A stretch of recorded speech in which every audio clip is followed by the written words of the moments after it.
엄마라는 이미지가 주는 것에 대해서 아마 포근하고 다정하고 살갑고 편안한 이런 이미지를 생각하실 수도 있어요. 그러나 저희 엄마는 제 큰 아킬레스건이나 다름이 없습니다. 저는 어렸을 적 엄마 아빠가 이혼하시고 외동딸로 살아가게 되었습니다. 아빠는 기술직 공무원이셨고 엄마는 평범한 주부셨어요. 아빠는 7남매 중 장남으로 가난한 집 아들인 반면 저희 엄마는 교수인 할아버지와 교사인 할머니 사이에 외동딸로 태어나 남부럽지 않게 살았던 자식이었습니다. 엄마와 아빠는 운명처럼 만났고 왜 조부모님께서 굳이 반대하는 결혼을 했어요. 그렇게 영원히 행복하기만 할 것 같은 두 사람이었는데 제가 태어나고 엄마는 산후우울증을 겪었던지 아빠와 날이 갈수록 사이가 안 좋아졌습니다.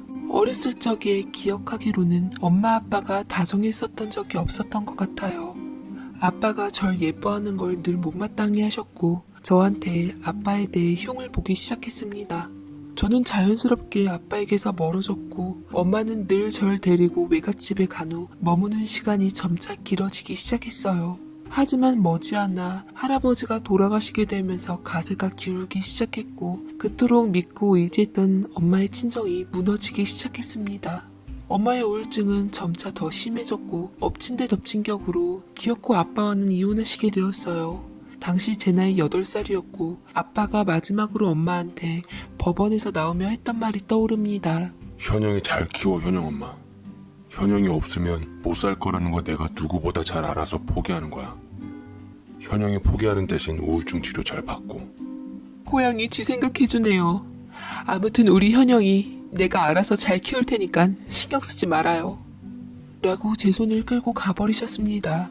그렇게 말씀하시는 엄마의 목소리가 참 많이 떨리고 있는 게 느껴져서 엄마 속상할까봐 되돌아서 차마 아빠의 얼굴을 볼 수가 없었습니다. 엄마는 이혼한 후 스스로와 늘 힘들게 싸웠어요. 혼자 우는 날도 많았고 멍하니 허공을 바라보는 날도 많았고 유일한 취미였던 피아노 연습에만 매달려서 살았어요. 그래도 제게는 항상 웃으려고 노력하는 엄마셨습니다. 그래서 아빠한테 갈 기회가 몇 번이나 있었는데도 그런 엄마를 두고 갈 수가 없었어요. 그리고 엄마를 정신적으로 지탱해주던 할머니까지 돌아가시면서 엄마는 세상에 혼자 떨어졌습니다. 아마도 그때부터였을 거예요. 엄마가 저를 비롯한 모든 물건에 집착하기 시작했을 때는. 엄마 이게 다 뭐야? 웬 쓰레기를 이렇게 주워왔어? 우리 집 냄새나서 도저히 살 수가 없어. 이웃들도 맨날 수군거리고. 대체 어쩌라고 그래? 제 나이 그때 고작 중학생 15살 정도 되었을 거예요. 할머니 할아버지께서는 생전 모든 재산을 사회에 환원하셨는데 엄마에게 마지막으로 준 재산은 모든 가족이 행복하게 살았던 50평 남짓한 집 한 채였습니다. 그런데 50평이나 되는 집이 어느 순간 쓰레기들로 인해 발 디딜 새 없이 좁아져 가고 있었어요. 공간을 채우는 건 바로 재활용해서 가져온 가구나 다 타버린 냄비 같은 쓰레기들이었습니다. 얘가 왜 이래? 내 거 건드리지 마. 아무리 너라도 엄마 거 함부로 건드리면 가만 안 있을 거야. 이거 다 쓸만한 것들 가져온 건데 웬 유난이야. 조그맣게 뭘 모르면 가만 좀 있어. 라며 엄마는 그것들을 정말 보물처럼 소중하게 아끼시더라고요. 게다가 유난히 음식들에 집착하기 시작했습니다. 왜 슈퍼에서 유통기한 임박한 음식들 저렴하게 파는 거 있잖아요. 그런 것들만 보면 죄다 사와서 베란다에 늘어놨어요. 가끔 냉동식품도 사기도 했는데 냉동고를 하나 더 마련했는데도 다 집어넣지를 못해 베란다에 녹였다 얼렸다를 반복하면서 썩혔습니다. 냉장고들은 음식물 쓰레기 저장 장소였고 집안에선 늘 악취가 풍겼으며 벌레들과 곰팡이들의 아지트가 되기 시작했어요. 점차 이웃에게서 민원이 들어오기 시작했고 심지어 방송사에서도 몇 번 연락이 왔어요. 제보받았다고 인터뷰를 요구하는데 정말로 학교에 얼굴 들고 못 다닐 것 같아 무조건 엄마한테 찍지 말라고 했습니다. 쓰레기 더미에서 간신히 제 방 한 칸은 지킨 채 살아갔지만 정말 그런 환경에서 너무 살아가기가 힘들더라고요. 향기 좋은 유연제도 넣고 항상 빨래를 했는데도 집안 악취가 배었는지 친구들이 절 슬슬 피했습니다. 하지만 그래도 전 그런 엄마를 놓을 수 없었어요. 엄마는 저 아니면 정말 아무도 곁에 없었거든요. 그 흔한 형제들 하나 없어서 엄마는 외로워하며 종교에 의지하기도 했습니다. 시간이 흘러 저는 대학을 갔는데 학교와 집 사이가 멀어서 어쩔 수 없이 기숙사에 들어가 살았어요. 제가 제법 똘똘한 편이라 장학금도 받아서 공부했고 그 와중에 멋진 남자친구와 연애도 하게 되었습니다. 하루하루가 설레고 행복한 날들을 놓치기가 싫었어요. 그러다 우연찮게 남자친구 부모님을 뵙게 되었는데 참 평범하고 좋은 가족이더라고요. 우리 엄마도 평범했으면 좋았을걸. 남들도 똑같이 사는 평범이라는 게 왜 이렇게 엄마와 난 힘든 건지 알 수가 없었습니다. 참, 나도 언제 한번 너희 가족 뵙고 싶은데. 어머니는 뭐 좋아하죠? 명절도 얼마 안 남았는데 한번 찾아뵈서 인사드리면 좋을 것 같은데. 됐어. 우리가 뭐 결혼한 사이도 아니고. 우리 엄마한테 맘만 전해줄게. 라면서 남자친구에게 핑계대며 엄마와 집을 숨겼습니다. 남자친구가 저희 집과 엄마를 본다고 생각하니 생각만 해도 아찔하더라고요. 그렇게 몇 번 부모님의 얘기가 나왔지만 기가 막힌 핑계로 피해갔고 어느 순간 저는 남자친구와 이별하게 되었습니다. 곧 졸업하고 취업 준비에 슬퍼할 틈 없이 공부했어요. 다시 엄마 집에 돌아가려 했지만 엄두가 안 나더라고요. 취업에 성공하게 되면서 저는 바쁜 일상 속에 점차 집과 엄마하고 멀어지게 되었고 회사 동료 소개로 두 번째 남자친구를 만나게 되었습니다. 하지만 두 번째도 부모님 얘기가 나올 때마다 주눅들게 되면서 피했고 이별 후 세 번째, 네 번째 남자친구를 만났을 때도 부모님의 얘기를 자연스럽게 자꾸만 숨기게 될수록 엄마는 제 아킬레스건이 되었습니다. 항상 그랬던 것 같아요. 잘 지내다가 부모님 얘기가 나오면서 시들해지고 결국 이별 통보까지 해버리는 버릇은 저를 점차 지치게 만들었습니다. 어차피 부모님 얘기가 나오면 또 헤어질걸 이라는 생각에 처음 만났을 때부터 제대로 마음을 주지 못하게 되었어요. 전 한 살 한 살 나이를 먹게 되었고 30살을 넘기게 되었습니다. 그런데 어느 날 고모에게 전화가 왔습니다. 현영아, 너 좋은 사람 한번 만나보는 건 어떻겠니? 고모 친구 아들인데 사람이 너무 괜찮아. 지금 미국 텍사스 회사에서 근무하는데 연봉도 높고 잠깐 나왔다고 하더라고. 저는 외롭던 찰나 알겠다고 하며 별 기대 없이 나가게 되었는데 세상에 고모 말만 따나 능력도 좋고 사람도 너무 괜찮고 훈훈한 외모를 가진 그 사람이 제게는 너무 과분하더라고요. 전 단번에 차일 줄 알았는데 이게 웬일? 그 사람이 다음날 제게 연락을 해왔던 겁니다. 오늘 뭐 하세요? 괜찮으면 저랑 식사나 같이 하실래요? 저는 어쩔까 하다가 어차피 딱히 할 일도 없고 해서 남자의 애프터를 받았고 우리는 간만에 풋풋한 데이트를 즐겼네요. 이를 계기로 저희는 본격적으로 연애를 했고 그 남자는 저 때문에 한국과 미국을 수시로 드나들게 되었어요. 아무래도 결혼 정년기에 있던지라 머지않아 결혼 얘기가 슬슬 나오기 시작했습니다. 부모님 찾아뵐까? 한국에 계시는데 자기가 많이 궁금한 것 같아. 자기네 부모님께서도 나 궁금해하시지? 그럼 그렇지 뭐. 그럼 우리 서로의 부모님 한번 찾아뵐까? 고모님께 얘기 다 들었어. 우리 부모님이나 나나 개인적인 가정사는 다 이해하니까. 자기는 절대 신경 쓰지 마. 알겠지? 저는 그의 이야기를 듣고 드디어 올 것이 왔구나 라는 생각이 들더라고요. 어찌할 겨를도 없이 저는 그의 뜻대로 부모님을 찾아뵈었고 마침내 제 차례가 와서 남자친구에게 고모와 아버지와의 만남을 주선했습니다. 아버지는 그때 재혼 상태셨고 처음 본 새엄마라는 사람과 같이 나왔더라고요. 고모가 말씀하시길 새엄마는 야무지고 똑똑해서 자수성가한 사람이지만 신부가 고약해서 아빠가 힘들어한단 말을 몰래 했습니다. 그러면서 너희 엄마랑 잘 살았으면 좋았을걸 라는 말을 반복했어요. 그래도 아빠는 찾아온 제 남자친구와 술 한잔을 하면서 새 여자 눈을 피해 이렇게 말하더이다. 결혼하면 미국에 가서 산다고? 차라리 그게 더 좋을지도 모르겠구나. 내가 지금 힘들게 눈치 보며 살고 있지만 그래도 현영이 엄마랑 살 때보다 낫다. 이제 만나보면 알겠지만 자네가 큰 그릇으로 많이 품어줘야 할 걸세. 이렇게 말씀을 하시더군요. 제 남자친구는 자꾸만 엄마에 대해 숨기려고 하는 태도와 아빠가 여운을 남긴 묘한 태도에 엄마에 대해 캐물었습니다. 하지만 아무도 입을 여는 사람은 없었어요. 어쨌든 엄마를 언제까지나 숨길 순 없어서 저는 간만에 엄마를 찾았습니다. 집은 여전히 쓰레기더미였고 그 모습을 보니 부끄럽고 화가 나더라고요. 그 집에는 들어가기도 싫어 엄마더러 밖으로 불러내 못되게 얘기를 했어요. 엄마, 제발 한 번만 부끄럽지 않게 엄마 역할 한 번만이라도 좀 해줘. 결혼하고 싶은 사람이 있는데 그 사람이 엄마를 만나보고 싶어 한단 말이야. 근데 이 꼴을 보면 대체 뭘 하겠어. 내 결혼 파탄날 생각 아니면 제발 좀. 속상한 맘에 질러대는데 엄마는 저한테 항상 그랬던 것처럼 웃으며 제 손을 잡고 말했습니다. 걱정 마. 엄마가 잘할게. 기특한 우리 딸. 드디어 네가 결혼을 하는구나. 예뻐라. 엄마가 너 결혼하고 손주 볼 날을 얼마나 기다리고 있는데. 아, 당연히 우리 사위 될 사람이니 봐야지. 엄마는 어쩐지 전과는 조금 다른 것 같았어요. 여전히 집은 쓰레기였지만 종교의 힘을 빌리고 직업을 가져서였는지 우울감이 도는 가운데 힘없이 밝았습니다.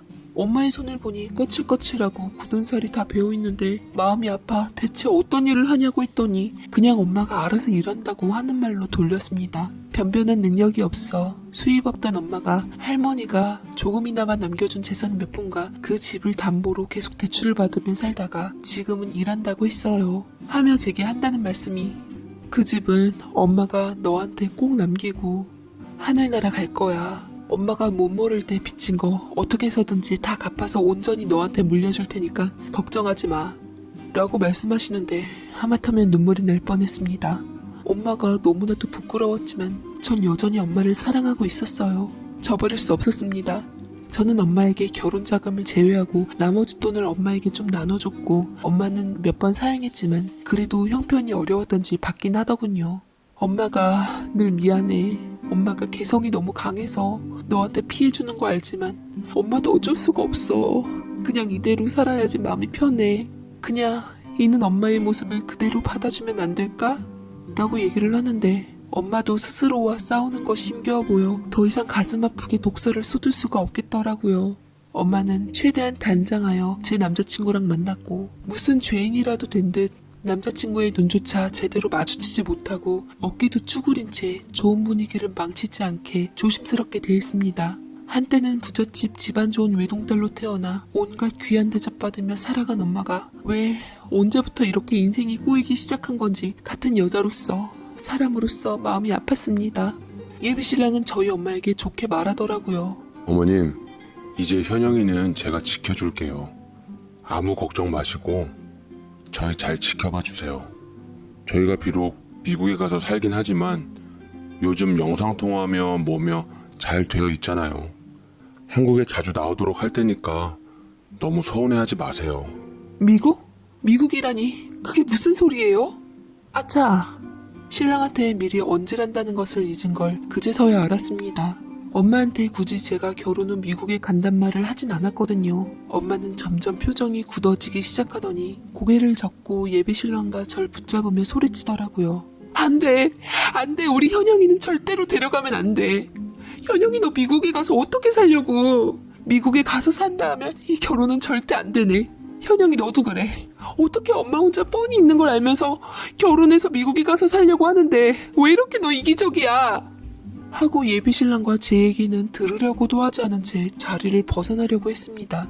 예비신랑에게 나중에 연락하겠다 해놓고선 전 엄마를 뒤쫓아 나왔고 다시 엄마를 설득했습니다. 엄마, 나 이 사람과 평생을 함께하고 싶어. 미국에 가도 자주 한국에 나와 들를 거고 나중에 한국으로 들어올 수도 있고 한국에서도 대학 다니느라 떨어져 살았잖아. 미국이라고 뭐가 다른데. 그래도 한국이랑 미국은 다르잖아. 제발 가지마 현영아. 엄마는 너 없으면 안 돼. 엄마 살면 얼마나 살겠니? 그냥 결혼 안 하면 안 되니? 네가 원하는 대로 엄마 다 고쳐서 살 테니까 엄마랑 같이 살자. 재산 다 주고 그럴 테니까 엄마 버리지 마. 엄마야말로 왜 이렇게 이기적이야? 내 결혼은 엄마 버리고 말고의 문제가 아니잖아. 그럼 내 인생은? 난 그럼 엄마 평생 뒤치다꺼리하며 그렇게 살라고? 현영아, 엄마 욕심인 거 알아. 근데 너 없으면 이 세상에 살 의미가 없어져. 엄마랑 잘 살면 하늘에서 분명 복 주실 거야. 엄마 눈 감고서 좋은 사람 주실 테니까 그때 결혼하면 안 되는 거야? 엄마의 극도의 이기심에 정말 기가 막히고 소름이 돋을 지경이었어요. 어떻게 자신의 인생 때문에 딸을 발목 잡을 생각을 했던 건지 모르겠어요. 제가 시집 가버리면 혼자 남겨질 엄마 심정은 이해하지만 그렇다고 제 인생까지 곁에 묶어둘 생각을 하는 엄마가 너무나 싫었어요. 엄마랑 한바탕 하고 집을 나온 뒤 얼마 지나지 않아 고모한테 연락이 왔더라고요. 현영아, 너희 엄마 나한테 전화 왔었어. 처음엔 날 원망하면서 왜 미국에 있는 사람을 소개시켜줬냐고 했다가 울며 불며 제발 현영이 떠나가지 말게끔 도와달라고 하는데 너희 엄마 대체 왜 그러는지 모르겠다. 어릴 적부터 작은 몸으로 말만 한 애 업고 다니면서 집착하더니 아주 딸 신세를 망치려고 작정을 했어. 그러니 오빠랑 이혼하고 그 모양 그 꼴로 살지. 자식 인생에 도움도 안 되고 성격도 이상한 네 엄마 곁에 있다가 너도 인생 끝장난다. 씩씩거리며 말하는 고모의 말에 저는 집으로 돌아와서 아주 오랜 생각을 했습니다. 남자친구는 저를 놓치지 않고 싶었던지 전화를 하며 제게 안심을 주려고 노력했고 어머니 관련된 일을 모른 척 넘어갈 테니까 네 맘만 굳건하다면 결혼해서 떠나자고 했습니다. 저는 결국 남자친구를 택했고 엄마 모르게 결혼 준비를 해갔어요. 계속 엄마가 제게 전화를 했지만 차단해버렸고 회사는 결혼 준비로 인해 사표를 내어 엄마를 만나 불편할 일이 없었습니다. 다른 신부들처럼 황홀한 프로포즈도 멋지게 받아 근사한 반지도 생겼고 웨딩드레스도 준비하고 식장도 알아보면서 그렇게 후딱 진행을 해갔습니다. 그렇게 결혼식을 며칠 앞두고 있었을 때 모르는 전화가 제게 한 통 오더라고요. 여보세요? 혹시 현영씨네요? 아니 여기 엄마가 일하는 곳인데 엄마가 몸이 많이 약한지 쓰러지셨어. 언제부턴가 그렇게 밥도 못 넘기고 비실비실 거리더니 내가 딱해서 원 계속 현영씨 이름만 부르는데 얼른 병원으로 좀 와요. 저는 예비 신랑을 뒤로 한 채 얼른 엄마가 입원했다던 병원으로 향했고 병원 응급실에 엄마가 여태껏 보지 못한 야윈 몰골로 누워있었습니다. 깊은 잠에 빠졌는지 깨나질 않더라고요. 의사한테 상황을 물으니 짧은 한숨과 함께 말씀하시더라고요. 영양실조로 쓰러지신 것 같습니다. 빈혈 수치도 한참 떨어져 있고 혈압도 낮고 보호자가 곁에서 신경 써서 돌봐드려야 돼요. 아무리 따님이 바쁘시더라도 그래도 어머님이신데 몸이 이 지경이 될 때까지 왜 놔두셨어요? 그리고 지인분들 말씀 들어보면 우울증 증상도 있는 것 같으신데 그 부분도 신경정신과 쪽으로 가서 치료를 받으시는 게 좋을 것 같습니다. 라며 얘기하는데 그냥 울컥해져 바닥에 주저앉아 울고야 말았습니다. 내 인생도 불쌍하고 엄마 인생도 너무 불쌍해서 어찌할 바를 모르겠더이다. 어렸을 적 날 사랑해주고 보듬어준 우리 엄마의 기억이 나면서 항상 절 아끼고 고모 말 맞다나 행여 누가 절 잡아갈세라 다칠세라 말만한 절 항상 포대기로 업고 다니는 엄마의 가냘픈 등의 따뜻한 체온이 떠오르며 눈물이 제 뺨을 적셨습니다. 딸로서 엄마를 감당해야 하는 게 맞는데 여태 엄마를 짐작 취급하며 부끄러워한 제가 나쁘다는 걸 알지만 저도 평범하게 행복하고 싶었습니다. 평범한 부모 사랑 다 받으며 좋은 남자와 결혼도 하고 아이도 낳고 가정 만들어가며 행복하게 지내고 싶었는데 우리 엄마도 나도 그 평범한 삶이 사치였나 봐요.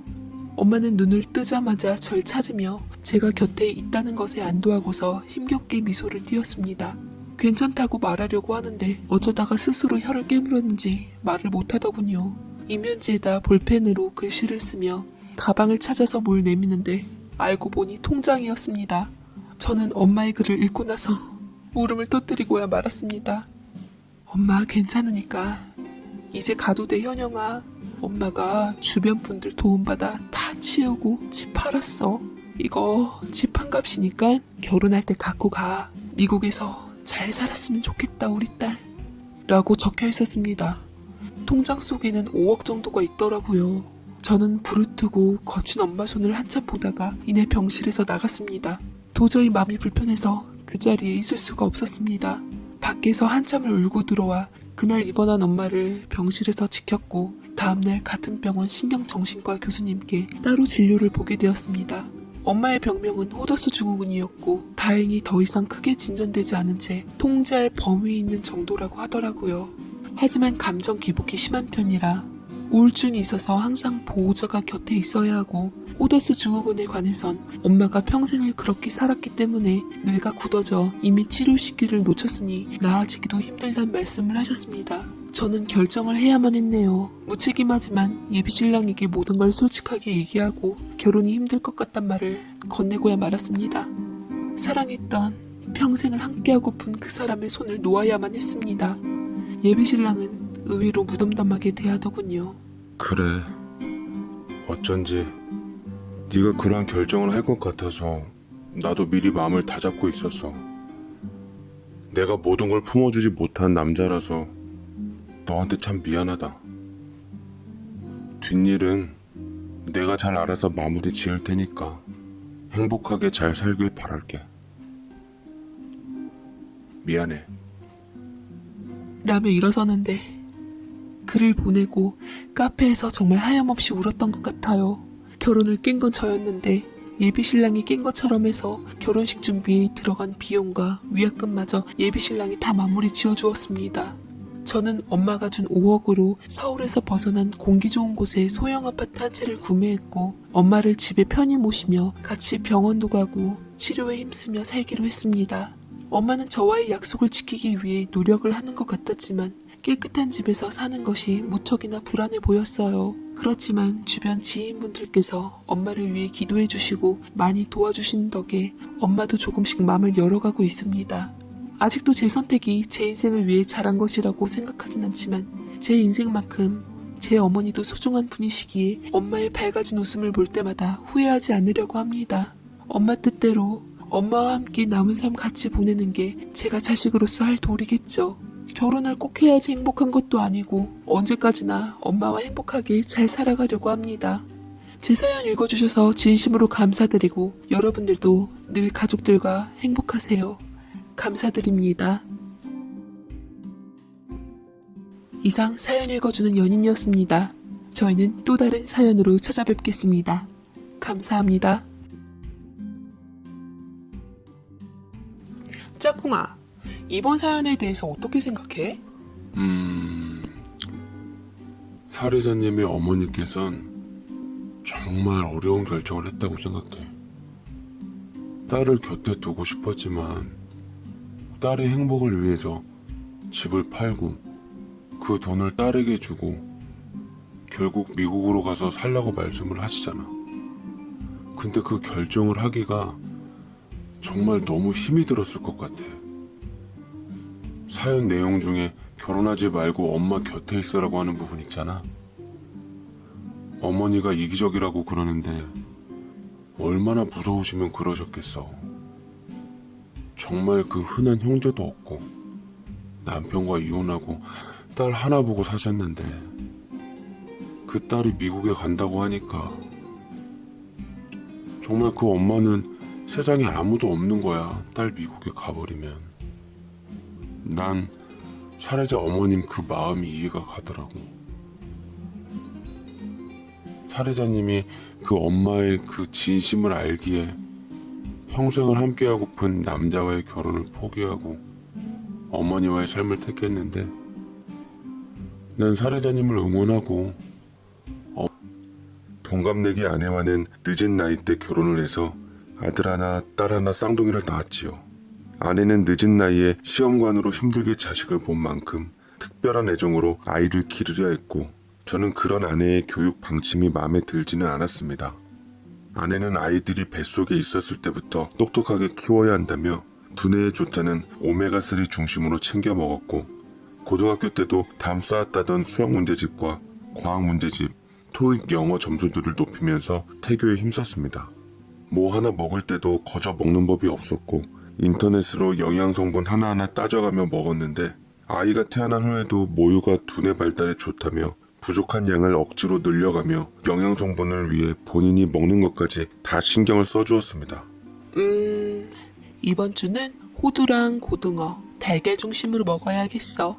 아세틸콜린이랑 오메가3, 마그네슘이랑 칼슘 섭취를 하면 우리 애기들한테 더 질 좋은 맘마를 먹일 수 있으니까. 라면서 딱 봐도 궁합이 잘 맞지 않아 보이는 계란, 고등어, 호두 스트럼블을 해먹는데 보기만 해도 비린내가 울렁거리는 게 참 이건 아니다 싶었어요. 그러나 저희 어머니께서는 오히려 대견스럽다는 듯 며느리를 칭찬하며 그래도 저렇게 애 많이 생각해주는 엄마가 어딨겠냐. 요새 애미들 미용 때문이라도 일부러 수유를 안 하려고 하는데 난 아주 기특해 죽겠다 우리 며느리. 요새는 애한테 신경 잘 써주는 엄마가 1등 한 사람이지. 라며 제게 얘기해 주시는데 뭐 저희 어머니 역시 옛날 분이시지만 워낙 외모에 신경을 많이 써서 저조차도 일찍 수유를 끊고 이유식 중심으로 먹였다고 하니 아내가 과히 대단하긴 했습니다. 그렇지만 아무리 봐도 아내는 지나칠 정도로 아이의 교육에 집착하는 것 같았어요. 돌도 안 된 어린아이한테 한글은 기본이요. 온갖 영어 책이며 CD며 중국어까지 섭렵하려더니 정말 기가 막힐 따름이었죠. 여보, 우리 애 크면 알아서 잘 하겠지. 아직 돌잔치도 안 한 애한테 좀 유난인 것 같지 않아? 좀 적당히 하자. 아니야, 여보. 당신이 잘못 짚었어. 요새 우리나라 애교육은 뱃속 있을 때부터 시작되는 거야. 내가 그렇게 신경 쓴 거 보면 몰라? 유전자야 어쩔 수 없다지만 후천적으로 커버할 수 있다면 최선을 다해야지. 대치동 엄마들 단골 멘트 알지? 아이의 성공을 위해서라면 엄마의 정보력과 아이의 노력, 아빠의 무관심이 제일 중요하다고. 당신은 신경 쓰지 마. 라고 얘기를 하는데 아내가 저렇게 유난인데 어떻게 신경을 안 쓰겠냐고요. 게다가 신경 쓰지 말라면서 제 월급에 대해서는 사사건건 짚고 넘어가며 돈 대는데 이러다가 정말 에듀푸어로 전락할 수도 있어서 머리가 지끈지끈 아파왔습니다. 아이들은 아내의 노력에 힘입어서 그런지 확실히 또래 아이들보다는 말도 빨랐고 학습 능력이 탁월하기도 했어요. 다른 애들 5살이 되도록 한글 모르는 애들 많았는데 우리 애들은 3살 때 한글을 뗀 후 4살 때는 제법 괜찮게 영어 발음을 쫓아하기도 했습니다. 덕분에 영어와 한글에 들어간 돈은 어마어마했지만 아내는 제 월급 외에도 양가 부모님 돈까지 끌어와서 좋다는 건 다 시켰어요. 손주 손녀딸 바보인 양가 부모님은 그런 게 좋다 하니 어느 정도 돈을 보태주시는데 계속 아내가 손을 벌리니 저는 화가 나 아내를 말렸습니다. 아우 좀 작작 좀 해라 진짜. 아우 진짜. 당신 올해 애들 교육비에만 쓴 돈이 벌써 2천만 원이야. 애들 교재 교구들 때문에 집안에 발 디딜 틈도 없다니까. 애들 놀이학교인가 뭔가 보내고 거기다 바이올린에다 피아노 발레까지. 이러다가 우리 애들 교육비 때문에 망하게 생겼어. 무슨 그런 말을 해. 쓰면 얼마나 썼다고. 초기 투자를 잘해야지 아이들이 공부에 흥미를 느끼고 나중엔 스스로 학습을 한단 말이야. 수능 만점인 애들 교과서만 봤다 하잖아. 그거 초기에는 그 엄마들이 나처럼 다 이렇게 투자한 결과라니까. 라며 제 멋대로 붙이고는 자신의 교육 방침에 대해 합리성을 들이밀었습니다. 물론 저도 아빠였던지라 우리 애들 커서 잘 되면 좋겠고 적어도 저보다는 나은 사람이 되어 편하게 살았으면 했지만 아내의 지금 교육 방침이 얼마나 갈지 오히려 그로 인해 부작용이 나오진 않을지 걱정이긴 했습니다. 아내는 아이들이 5살이 되자 영어 유치원을 보냈고 사립초를 보내려고 정보를 얻으며 일부러 정보력 있는 엄마들과 친해지려 발벗고 나섰습니다. 제 눈에는 여왕님한테 콩고물이라도 떼먹으려는 시녀쯤으로 보이더라고요. 저는 아무리 뼈 빠지게 돈을 벌어도 늘 통장에는 빵꾸가 났고 그간 모은 적금들도 다 털린 후였습니다. 대체 이 대책 없는 알고리즘을 어찌 끊어낼지 고민하고 있던 찰나 아내가 먼저 말을 꺼내더라고요. 여보. 어디서 비음을 섞어. 트리케라톱스처럼. 애들하고 같이 있으니 저도 모르게 공룡 이름을 불쑥 들이밀었고 아내는 셀쭉해하며 절 노려보다가 내친 김에 말을 확 내질렀습니다. 내 친구가 미국에 있는 달라스로 시집갔잖아. 그곳에서 애 낳고 사는데 교육 환경이 아주 좋은 것 같더라고. 그래서 하고 싶은 말이 뭔데? 우리 애들 내가 데리고 달라스에 가서 교육시키려고. 그러니까 지금 나더러 기러기 아빠가 되라고? 쇠가 빠지게 돈 벌어가지고 외국에 가 있는 가족들 뒷바라지 하라는 거 아니야? 당신 자식들인데 그렇게 억울해? 누가 보면 나 혼자 낳은 줄 알겠네. 그러지 말고 좀 허락해 주라 여보. 애들 잘 되면 나 당신 덕으로 돌릴게. 응? 제발 부탁해. 라며 저를 졸라댔지만 저는 이기심이 뼛속까지 배인 사람이라 그런지 아무리 내 새끼가 소중하다 한들 저는 절대로 바보가 아닌 이상 소중한 저를 희생하면서까지 살고 싶은 생각은 결코 없었어요.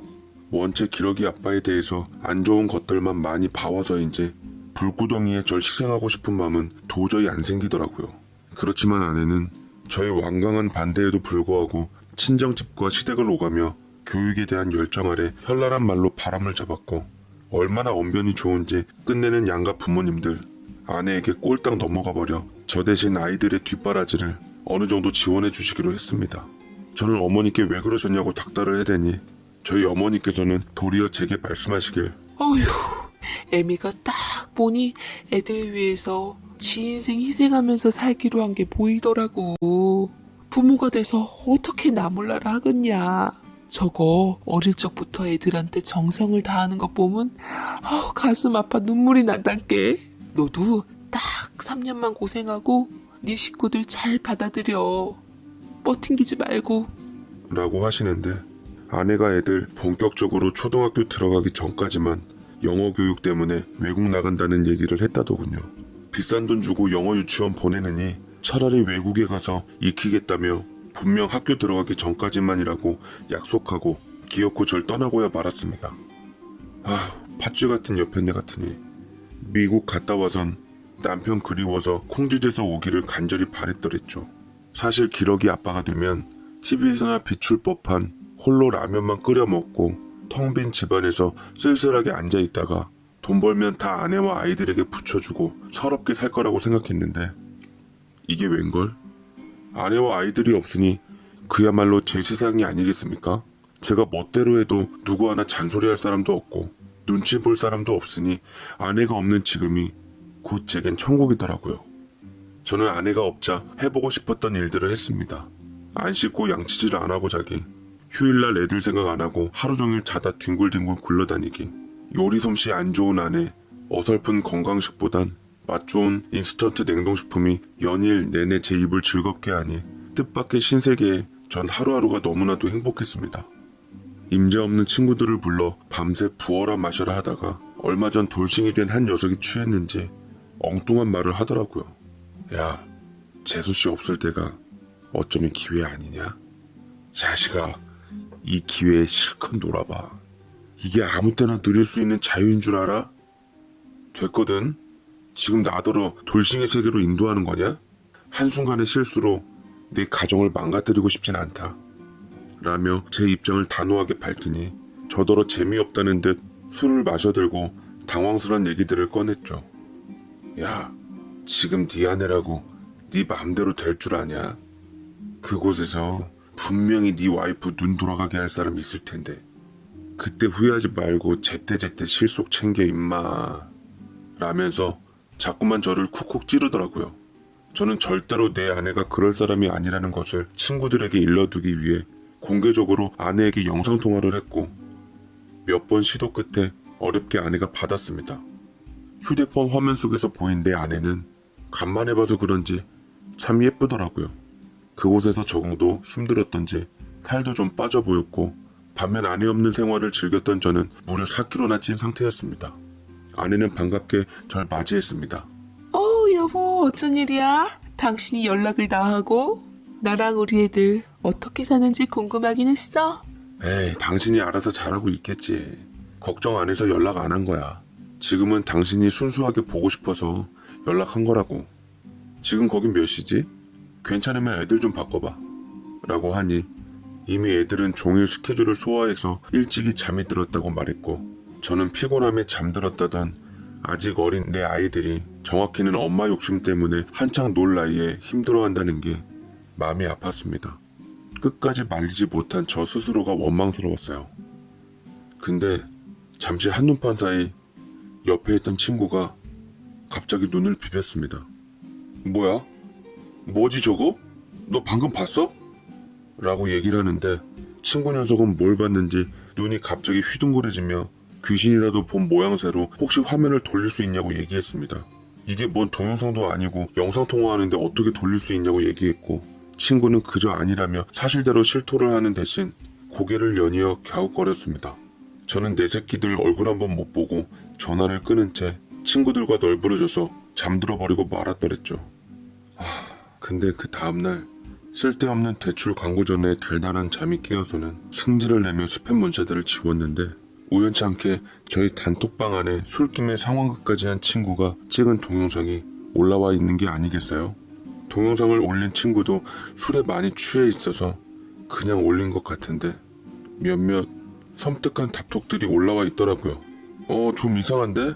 영상통화 속에 네 와이프 말고 뒤에 어떤 남자 있어. 나도 봤어. 뭐야, 좀 느낌이 이상한데? 제대로 확인 한번 해봐. 자고 있는 사이 저희 집에 미처 못 놀러 왔던 친구들이 이런 톡을 남겨놨더라고요.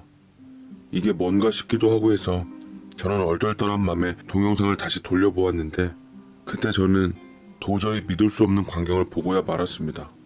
반복적으로 재생한 구간에는 못 모르고 제법 볼만한 차림으로 나타나선 뒤늦게 아내의 영상통화를 깨닫고 후다닥 들어가는 모습이 찍혔는데 말 그대로 제 눈을 의심하지 않을 수 없겠더라고요. 당시 아내의 옷차림도 잠옷차림이었고 이건 빼박 의심할 만한 대박 사건이었죠. 마침 곁에 있던 친구가 사색이 된 저를 발견하고는 역시 자기가 본 게 맞았다며 얄밉게 응수를 했고 저는 몇 번이나 돌려본 후 친구와 함께 실로 중요한 것을 발견하게 되었습니다. 야, 근데 네 와이프 있는데 미국이 아니라 우리나라 같지 않냐? 인테리어 구조가 딱 요새 신축에 유행하는 건데. 아유 더워. 갑자기 땀이 나네. 회사나 출근해야겠다. 라며 친구는 빠져나갔습니다. 말을 듣고 보니 집 모양새가 꼭 우리나라 같은 느낌이 들기도 했어요. 아내 뒤에 재빠르게 슝 나타났던 사람 또한 꼭 어디서 본 모양 마냥 낯이 익었습니다. 대체 그 사람을 어디서 봤을까 한참 고민을 싸매고 또 싸매다가 저는 머릿속에 전구가 번뜩이며 불이 났게 휴대폰 안 톡을 열어보았네요. 아내의 371개나 되는 톡 사진들을 계속 넘겨보다가 저는 어느 한 사진 앞에서 손가락을 멈춰보았습니다. 바로 영어 유치원에서 아이들과 아내 그리고 영어 유치원 담임 선생님이 같이 다정하게 사진을 찍었는데 실루엣으로 봐도 뭘로 봐도 이 사람이 분명했어요. 저는 직장에 병가 연차를 낸 후 아이들이 다닌다던 영어 유치원을 단번에 찾아갔고 그곳에 가서 아내 톡에 있던 사진 속 남자를 찾았습니다. 그러자 원장 선생님이 나와 친절하게 제게 그 사람에 대해 알려주는데 아, 이분 저희 원강사로 근무하시던 분인데 얼마 전에 퇴사하셔서 옆 동네에 따로 학원을 차리셔서 독립하셨어요.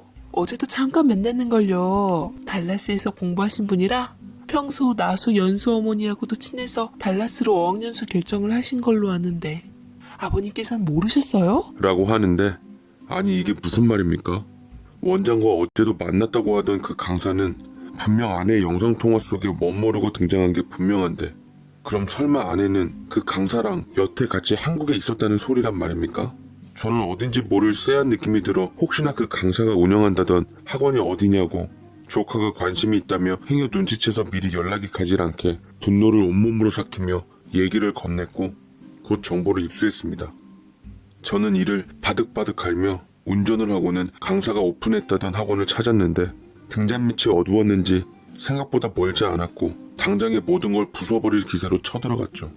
그런데 공교롭게도 딱 제가 갈 시간에 그놈이 자리에 없더라고요.